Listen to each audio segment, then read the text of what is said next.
Bem, depois dessas excepcionais apresentações, eu vou pedir que as pessoas... Eu vou recolher 3 perguntas por vez. Patá está lá no fundo, Jean-Yves aqui. Eu vou ficar nesta parte do auditório primeiro, depois eu me desloco para essa. E Bernard Mancier aqui. Eu peço, como há muitas pessoas interessadas em fazer pergunta, eu peço encarecidamente que as perguntas sejam concisas. Muito obrigado. Eu fiquei muito contemplado, muito feliz com as 2 palestras e vou tentar ser muito sucinto, apesar de ser sindicalista. Sabe, o sindicalista fala muito. Mas, muito rapidamente, no meu querido, o Dominique, queria compreender também, porque eu sou do século passado e tinha o romantismo que as grandes movimentações para fazer mudanças importantes era, por exemplo, a Revolução Sexual que ocorreu na Europa, dos estudantes, nos idos de 68. Se esses movimentos, ou as primaveras que ocorreram recentemente, se eles ainda têm alguma influência, ou a preocupação é excessivamente a população excessiva que ocorre na Europa, o islamismo, o terrorismo, e essas outras questões, esses movimentos deixam de existir, como foi, para mim, em 68, uma importância muito grande. E para o Marc, também, muito rapidamente, eu concordo com a questão colocada do populismo, e até colocada de uma forma que o populismo é nefasto, é muito ruim. Também não acredito no salvador da pátria. Mas por que os social-democratas, que são aqueles que pensam numa democracia mais ampla, todos eles são aqueles que tiram os direitos dos trabalhadores? É muito difícil ver qualquer reforma que traga direito para os trabalhadores. No Brasil, recentemente, todos acompanharam o fim da CLT, o fim do movimento sindical. Na Europa, na França, em especial, também movimentos nesse sentido. Então, quando se diz que a elite quer acabar com todos os direitos dos trabalhadores, a meu ver, o significado é que, quando o social-democrata está no poder, são eles que tiram os direitos dos trabalhadores, e não os populistas. Muito bom, Patá. Jean-Yves, aqui. Posso falar em francês? Claro que pode. Jean-Yves é francês brasileiro, ele vive no Brasil há 35 anos, e eu tenho minha família na França, e entre idas e vindas que eu faço o tempo todo, isso tudo me fala ao coração, inclusive porque eu tenho uma irmã que se juntou ao movimento do Macron, e eu me lembro de uma pergunta que o Laurent Fabius fez num debate na televisão há alguns anos. Ele disse: a Frente Nacional, o Front National, faz as perguntas boas, mas ele não dá as boas respostas, né? Eu faço parte desses que acreditam, talvez eu faça parte, né, desse percentual do qual vocês falaram, né? Eu acredito, eu faço parte dos 70%. Eu acredito que o islamismo é um problema, e não só o islamismo radical. Por trás do islamismo radical há uma ligação a querelas, assim como nós tínhamos a Inquisição em relação com o catolicismo na Idade Média. Eu faço referência ao que dizem certos intelectuais, como Sansal, por exemplo, pesquisas, estudos que foram feitos na França por pessoas que escreveram, por exemplo, sobre os territórios perdidos, Temps Perdu, o livro mais recente, A França Submissa e não Insubmissa. Na opinião dos professores, qual é o tratamento que o Monsieur Macron dará a essa questão? Sem esconder isso embaixo do tapete, sem varrer para baixo do tapete, porque há um vocabulário no discurso político e no discurso midiático francês que é fantástico para varrer para baixo do tapete, perdão. Quando se vai a Mantes-la-Jolie, a gente vê que isso é só um verniz, né, e que isso é bastante frágil. Quando se olha para as relações e para a prática real do islamismo, é incontestável admitir que há incompatibilidades. Como é que se vai tratar esse assunto? Para evitar tanto os dramas, né, e as derivas racistas, o que é catastrófico, e, ao mesmo tempo, impedir que esse terreno continue sendo uma sementeira para o terrorismo. Essas são incompatibilidades que existem.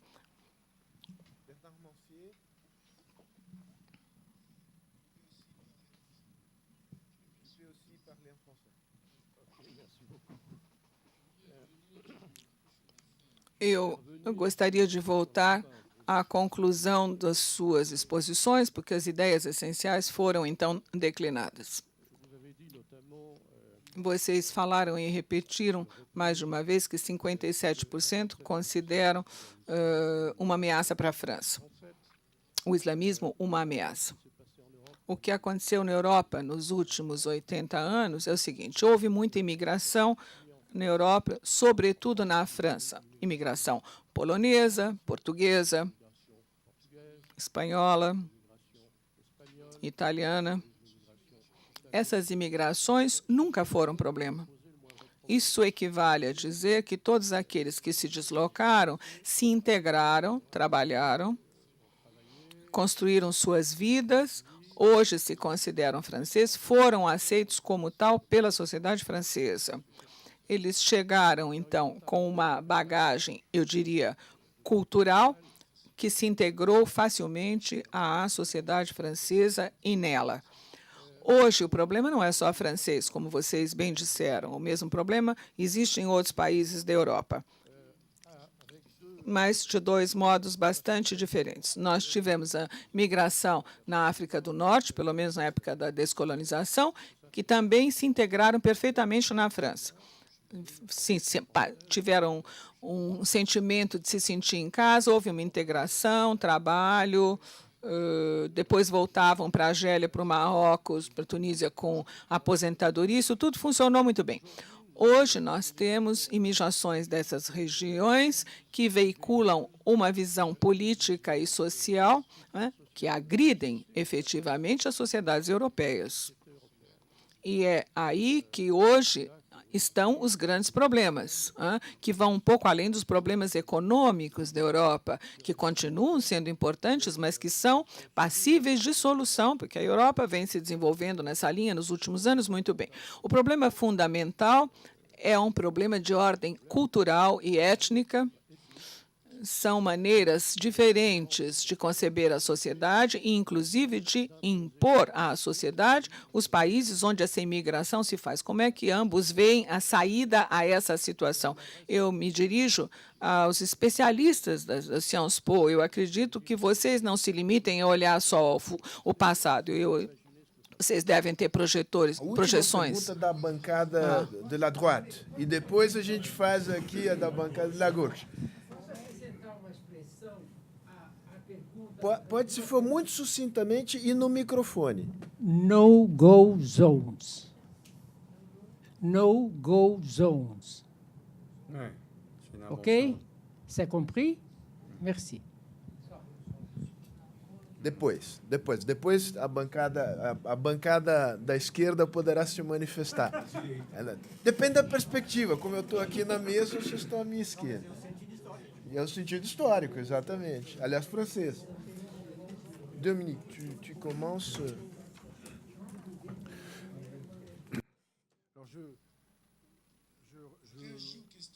Eu reajo às perguntas, mas não sei se vou poder responder.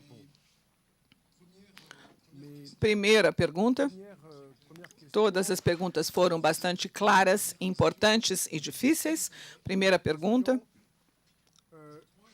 Eu penso que não há uma ligação entre esse populismo, não há o que se pode chamar de uma revolução conservadora. Não existe isso.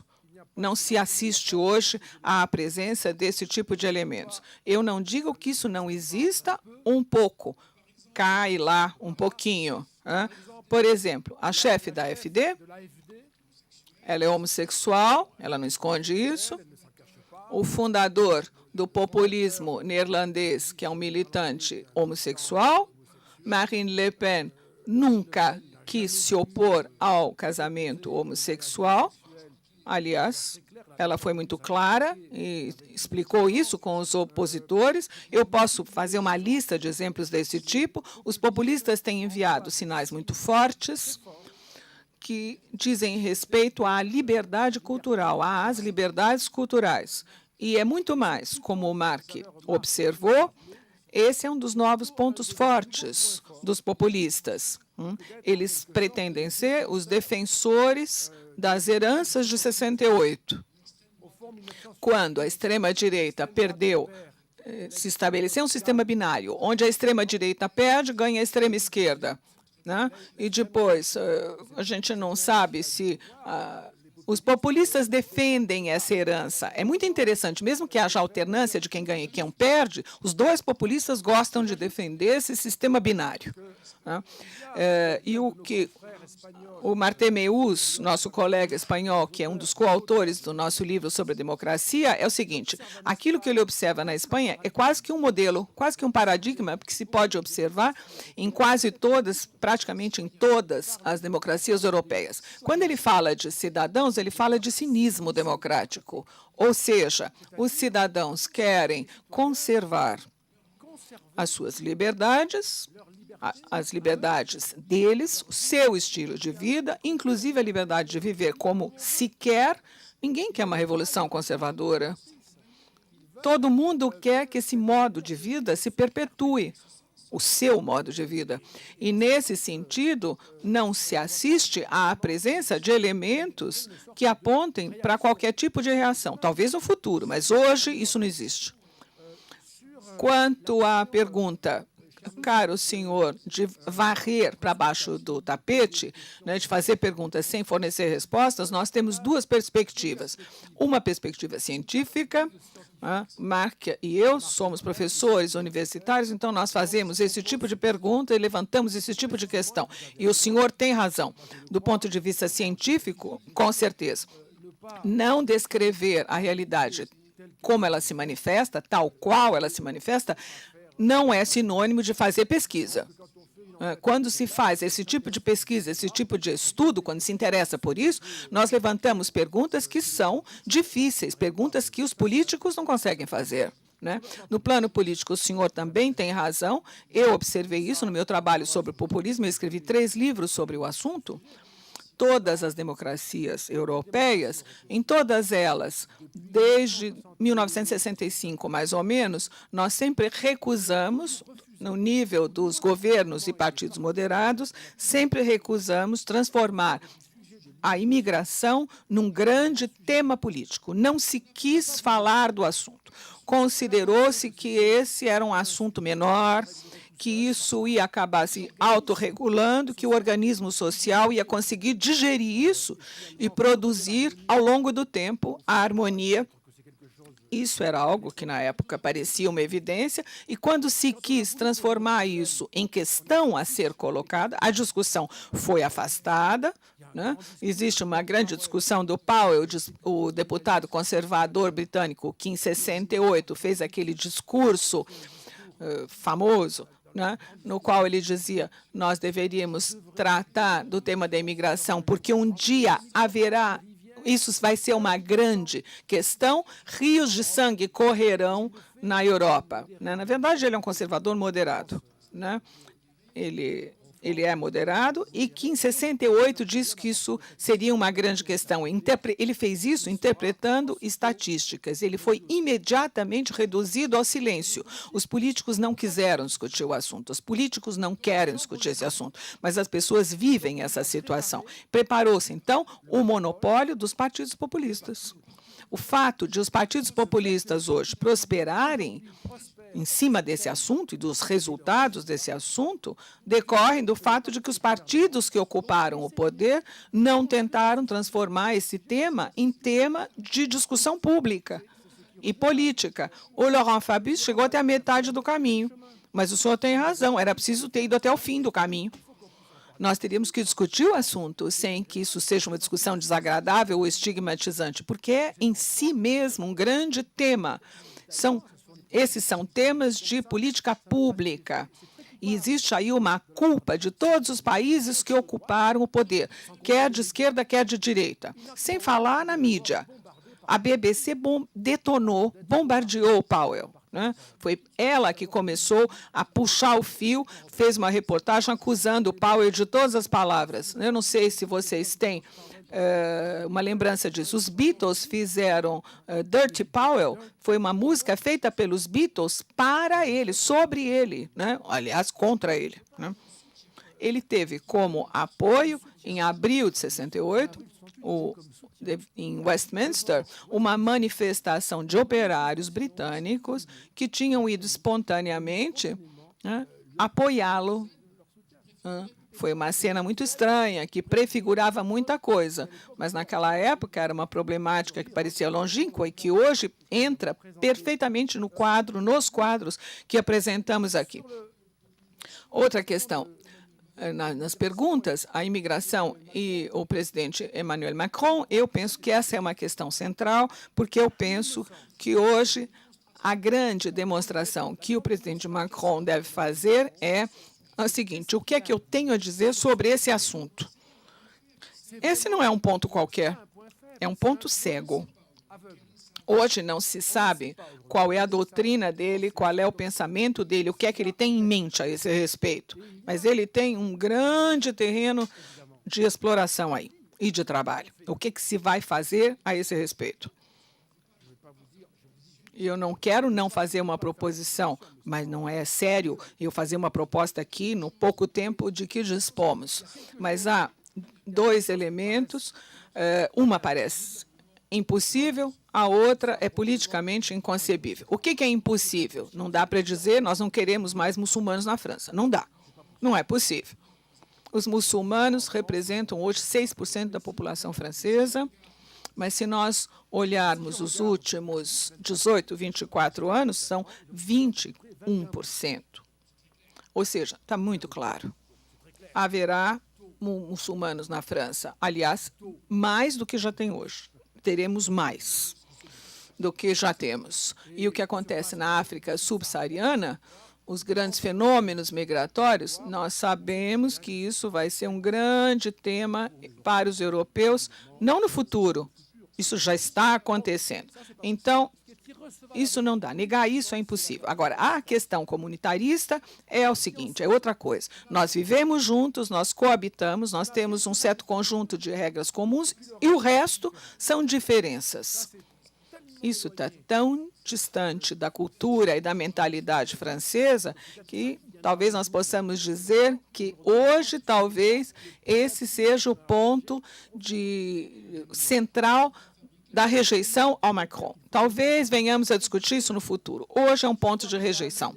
Teríamos que levar os muçulmanos franceses, e há muitos, a repensar a relação deles com o islamismo, a relação deles com a tradição, a criar algo que estará culturalmente sob e necessariamente sob influência europeia. Essa é uma discussão que envolve religião. O cristianismo brasileiro não é exatamente o cristianismo europeu, e nem os protestantes, nem as famílias protestantes. Ou seja, nós temos um sistema que é enervado, que é irrigado, por elementos culturais plurais. E eu gostaria de dizer, terminando com esse aspecto, que é preciso ter o seguinte presente em mente. E é nesse sentido que eu penso que o Brasil participa dessa mesma discussão, não da imigração. Todos esses grandes temas, imigração inclusive, a questão é a seguinte: será que o nosso sistema democrático, os sistemas democráticos, será que o sistema democrático que permite a expressão popular está ligado a uma força pública capaz de agir? Em outras palavras, no mundo globalizado, com o aquecimento do planeta, né, com os GAFA, Google, Facebook e companhia, tudo isso que é imenso, será que os estados, enquanto tal, serão capazes de realizar as preferências dos indivíduos, dar conta e realizar no sentido forte dos indivíduos? Se a resposta for não, poderemos dizer que não é o populismo, a questão não é o populismo, é a democracia. Nós teremos que admitir que a democracia vai sumir do planeta, né? Existe uma crise da democracia hoje. A democracia hoje tem dificuldades de dar conta de cumprir a expressão da vontade popular. Essa vontade expressa pelas populações. E isso diz respeito a todos os sistemas que exigem a participação das populações para que elas expressem suas preferências. Eu só quero completar alguns elementos, falando agora da reforma do trabalho, da lei trabalhista e a questão sobre a questão, são duas questões. A primeira, reforma trabalhista. Existe em todos os países europeus uma reforma trabalhista, da qual, nessa reforma geral, se inspirou Macron, para, ao mesmo tempo, inserir maior flexibilidade nessas relações trabalhistas. Todos os opositores declararam isso, mas também prover maior segurança ao trabalhador. E teremos que ver mais de perto quais são as condições de aplicação dessa reforma trabalhista. Segunda questão, sobre a questão da democracia, não se pode deixar o monopólio da reivindicação e da exaltação democrática aos populistas. Consequentemente, teremos que considerar que, desse ponto de vista, há todo um trabalho a ser feito pelos outros agentes, atores políticos, para reinventar, no sentido de reinventar formas de democracia. O Macron fez uma campanha baseada em 2 pontos. Primeiro, se eu for eleito presidente, eu utilizarei a fundo a função presidencial. É o que ele chama de função jupiteriana, né? Júpiter no Palácio do Eliseu. Depois ele percebeu que era melhor não ter dito isso e negou, mas já tinha dito.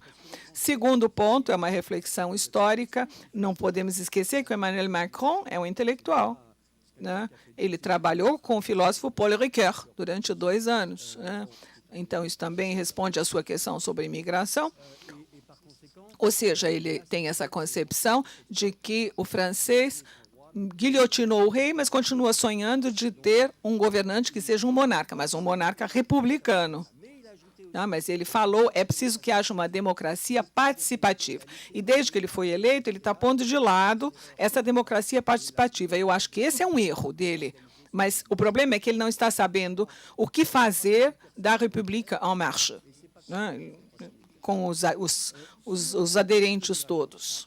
Permita-me, o senhor que fez a pergunta sobre imigração, a ideia de que a imigração sempre se passou bem na França está sendo questionada, mas realmente isso é uma construção teórica. Eu sou filho de imigrantes, quem vos fala é um filho de imigrante. Olhem para... Infelizmente, não temos aqui, temos disso, nós temos um catálogo chamado Ciao Itália, falando sobre a imigração italiana, que sempre foi considerada a imigração perfeita, teve Aigues Mortes, né, onde muitos italianos morreram, ou seja, a imigração italiana na França não foi perfeita. Sempre que havia tensões sociais, econômicas, acusava-se os italianos, acusava-se a Igreja Católica de não dar conta do assunto e da discussão, mas a ideia de que porque havia um mesmo fundo cultural funcionou bem, olha, desculpe, nem sempre é verdade, mas onde o senhor tem razão é o seguinte, porque o modelo de integração republicana funcionava, é que esses imigrantes italianos foram se adaptando e se inserindo progressivamente, né? Mais ou menos 25% da população francesa tem nos pais e avós imigrantes, ou seja, funcionou. E houve um fenômeno muito interessante para esses imigrantes. Para pegarmos o exemplo italiano, que eu conheço bem, eles desistiram de falar italiano, passou-se a falar francês em espaços públicos, os filhos passaram a ter vergonha de falar italiano em casa, e foi a segunda, ou às vezes a terceira geração, que passou a estar enraizada na França. Com os espanhóis e portugueses, aconteceu a mesma coisa, com pequenas diferenças, né? Nós não vamos varrer, né, a questão para baixo do tapete. Há uma verdadeira questão de imigração, há problema, né? Agora, o Goes On, que é a fórmula do Fox News, que mandou né, jornalistas andavam com colete antibala em algumas zonas, né? E a senhora tem razão, sim, há zonas, sim, que escapam hoje à autoridade da República. Isso é incontestável. Sim, há um certo número de problemas, né? Nós temos um grande número de pesquisas sobre isso, são pesquisas difíceis de serem feitas, que mostram que um grande número de franceses e não franceses, vamos ser claros, consideram que a lei republicana nem sempre se impõe com relação à prática da religião muçulmana, o que é inadmissível. E a senhora tem razão. Mas eu acredito que, ao mesmo tempo, que o maior erro seria considerar as entidades e fazer uma amálgama, dizer todos os muçulmanos, toda a religião muçulmana é assim. Isso não é verdade. Há números que falam sozinhos, né? O Dominique falou disso. Há um certo número de muçulmanos que tentam conciliar a sua prática da religião muçulmana à dimensão francesa e à autoridade francesa. Eu vou dar aqui um exemplo, porque isso é fundamental.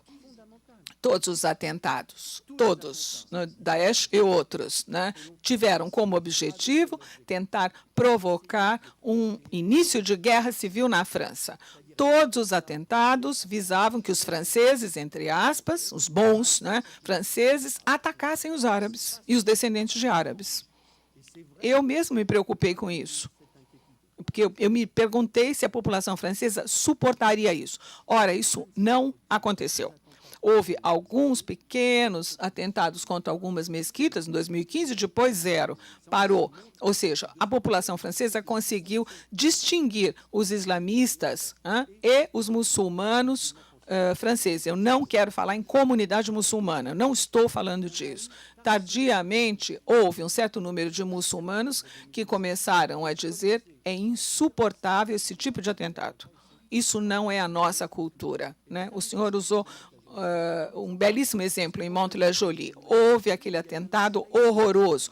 2 policiais, um casal, né, eles foram assassinados em casa, na casa deles, na frente dos filhos, né? Ora, muçulmanos fizeram uma manifestação, né, e foram cidadãos franceses que denunciaram esses atentados, fizeram um movimento espontâneo para dizer nós não aceitamos esses atentados e nós somos franceses, né? E, como disse o Dominique, eu concordo com ele, há uma descrição muito surpreendente do Macron, tanto na campanha quanto agora. Isso é incontestável e inegável. Eu acredito que o contato com o Paul Ricoeur deu ao Macron esse aspecto do que é bem-fazejo, né, da benevolência, né? O Ricoeur era um filósofo cristão, ele era protestante, ele tinha essa noção do diálogo, e para o Macron isso conta muito. Muitos filósofos quiseram dizer que ele é quase um filósofo, não é verdade, mas ele não é nada filósofo, mas ele foi muito marcado pelo filósofo Paul Ricoeur. E ele desenvolve uma política pública que é um ponto de interrogação, e eu concordo. Bem, agora é o momento da bancada da esquerda se manifestar. Começa com o Otávio, pois aqui temos 3 pessoas para perguntar. 4, eu peço realmente que as pessoas façam intervenções breves. Je vais me permettre de parler en français. D'accord, donc ça me rend plus facile. A questão da imigração é a seguinte, eu acredito, né, que nós tivemos uma imigração no passado, né, que fez o quê? O mundo do trabalho mudou muito, né? Não é a mesma imigração dentro do espírito de imigração, dessa imigração fordista, né, daquela época. Mas nós temos uma questão econômica hoje na Europa que é inacreditável. Hoje de manhã descobriu-se que se está no maior nível de confiança na Europa desde os últimos 16 anos.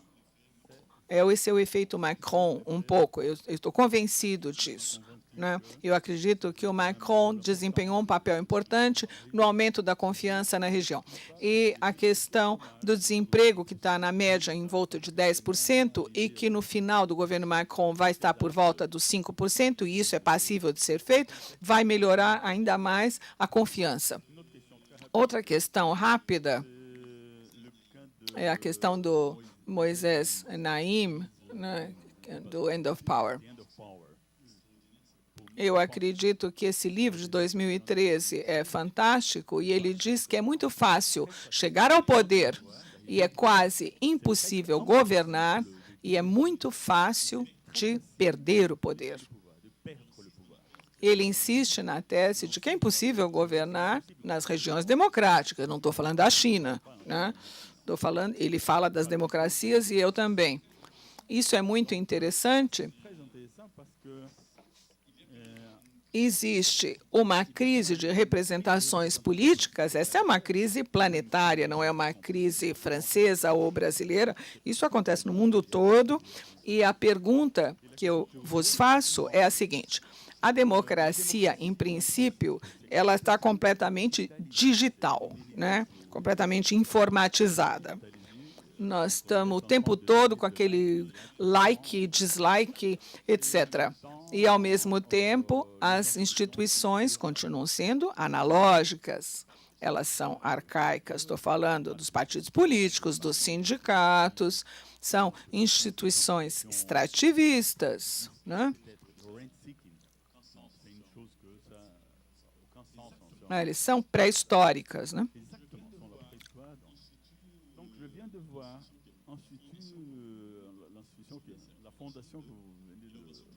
Essa fundação do qual os senhores falaram, a Fundação da Inovação Política, eu penso que o grande debate hoje é a inovação institucional, ao lado dessa questão que os senhores levantaram.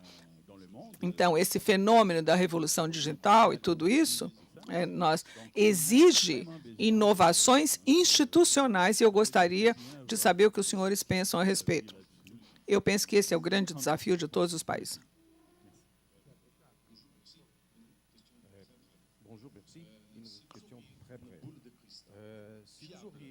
Se vocês tivessem uma bola de cristal confiável, qual será o futuro da Europa e da França em 10 ou 20 anos? Eu sou francês e cônsul honorário do Mali, e um grande percentual de franceses são contra a imigração muçulmana, essencialmente, na França, ao passo que o que nós observamos é, efetivamente, que os terroristas são franceses, são muçulmanos nascidos na França. Eu conheço Montreuil, 300 mil malianos, mas não tem um único caso de terrorismo em Montreuil. Ou seja, eu acho que esse é um ponto de reflexão para os nossos irmãos brasileiros.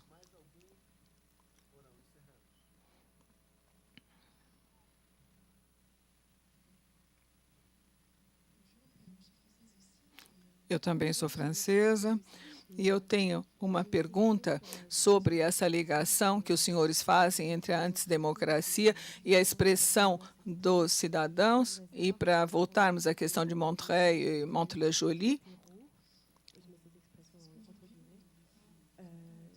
será que nós não poderíamos hoje, né, integrar representantes intelectuais e até religiosos às discussões e debates políticos, porque eles têm mais poder do que, infelizmente, gostaríamos de admitir. Eles são considerados como comunidades e a gente não ouve muito a expressão deles. Nós não conhecemos qual é o discurso deles.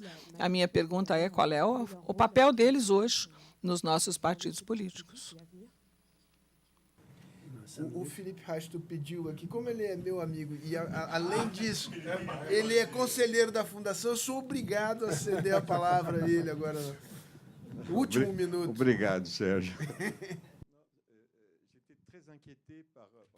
Me preocupou muito as suas observações sobre o populismo e a questão política e a economia. Esse é um viés de discussão muito interessante. Durante a crise de 2008, 2009 e 2010, a Europa conseguiu segurar e, além de tudo, precisou ajudar os países do Sul, né, europeus do Sul. Ou seja, nós, né, pessoal do Sul, né, os portugueses, espanhóis, brasileiros. E hoje, quando vocês falam da República Tcheca ou a Áustria, países onde o populismo vem emergindo, eu não consigo entender. Como é que eles fizeram durante a crise? Né, com aquele desemprego todo.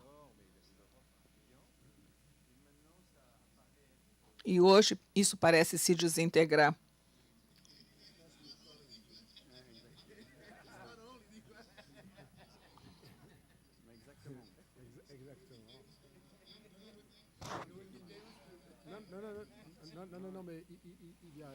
Existe um artigo do Daniel Rush que termina com a seguinte frase. Pardon? Ele faz referência, trabalhando uma análise sociológica extremamente precisa, É um artigo de 2008. Uma análise sociológica muito precisa sobre as razões pelas quais os operários votam para partidos populistas. A primeira razão, mesmo para operários que estão desempregados, é a imigração. A resposta é imigração. Então, esse é um fenômeno que é o seguinte: o efeito Macron, eu acredito que ele existe, ele é real. Sobre a Europa, que ele tem sido muito benéfico, com relação à França também, mas ele pode não descer a outras camadas, ficar só na supraestrutura. É uma oportunidade para a França, como disse o Marc, nós queremos e quisemos compartilhar isso com vocês.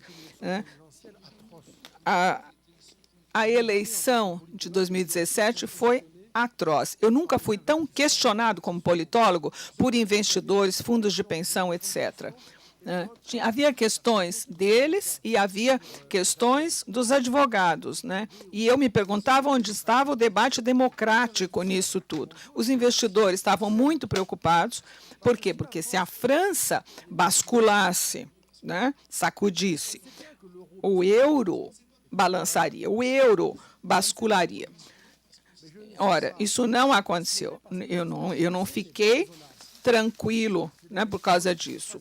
Foi a eleição mais fácil para os populistas. Em 2022, falta muito pouco tempo, né, nós teremos um grande risco de mudar essa configuração. O risco, mesmo com a retomada dos problemas, vejam, a República Tcheca, países ricos, né? Mesmo que o Macron tenha sucesso com a economia, isso não dá conta do problema. Mesmo que ele acerte quando ele fala do mercado de trabalho, equilíbrio orçamentário, tudo isso, é difícil, mas ele está tentando, né? Esse é o caminho a seguir. Eu não sei se vai ser suficiente, mas, em todo caso, é o caminho a ser tomado. Sobre a digitalização, a informatização da democracia, esse é um grande tema, e a Fundação trabalha muito no tema. As instituições analógicas estão realmente muito atrasadas e resistem muito às propostas que se fazem. Por exemplo, construção de um Estado, por exemplo, de startups, empreendedores, a digitalização, a informatização, né, intensa, a utilização de blockchains é um grande tema, né. Há uma grande resistência em muitos países, sobretudo na França, né. Por quê? Porque o Estado se define como sendo realmente o soberano, né, que aí nós encontramos essa tradição monárquica da qual falou Marc. O fato de que os terroristas sejam franceses, a outra pergunta, sim, é gente que nasceu na França, e esse é justamente o problema. Tem gente que diz, está vendo, nunca vai dar certo. São franceses, eles não se integraram, às vezes nem conhecem o país de onde veio a família, eles não falam árabe, não conhecem direito o islamismo, falam uma ou outra palavra da língua árabe, conhecem um ou outro pedacinho, passagem do Corão. É um problema cultural, né? Um atentado em Londres, em 2005, era um britânico, era um engenheiro, né? O que o Cameron disse foi isso. Como é que nós vamos devolver o sujeito para o país dele, se ele é daqui? O sujeito que estudou, né, de um meio social favorecido, era de extrato social, não era ninguém da periferia, né? É um tema complicado. Mas isso remete ao seguinte tema: na globalização, nós temos problemas de filiações, de pertencimentos, e talvez para alguns o islamismo seja uma resposta a outra questão, questões que nós não discutimos, que não tratamos. Outra pergunta: a Europa daqui a alguns anos, eu penso que eu dei minha resposta. Infelizmente, eu acredito que é binário, A ou B. Ou o Macron tem sucesso, eu acredito que aí é uma imposição central francesa. O Jean-Noël Jeannet, que é o moment Macron, é fundamental. Sim, talvez haja um momento Macron nesse sentido. Se ele não conseguir, aí a coisa complica, porque é preciso acompanhar de perto, porque eu não sei quem vai ter sucesso se não for ele. Aí vai ser uma catástrofe. O euro despenca, etc. Se ele tiver sucesso, há uma reconstrução possível, contanto que se propõe aos europeus um verdadeiro discurso, é o que ele fez recentemente. E eu quero concluir dizendo o seguinte: integrar os representantes, a última pergunta, integrar os representantes religiosos, nós temos feito isso, mas talvez não suficientemente. Mas isso é um problema, porque quando se integra uma religião, é preciso integrar todas. E aí tem a discussão sobre a laicidade. Essa é a grande caixa de Pandora, né? Assusta um pouco abrir essa caixa de Pandora, porque a Europa é o continente da guerra de religiões. Primeiro houve a guerra de religiões, depois é que vieram as revoluções. E o inconsciente coletivo europeu é profundamente marcado por isso e também pela estrutura mental dos nossos dirigentes. E, finalmente, em 2015 foi um ano determinante. Sinto muito, isso não é uma obsessão pessoal. Os dados são assustadores.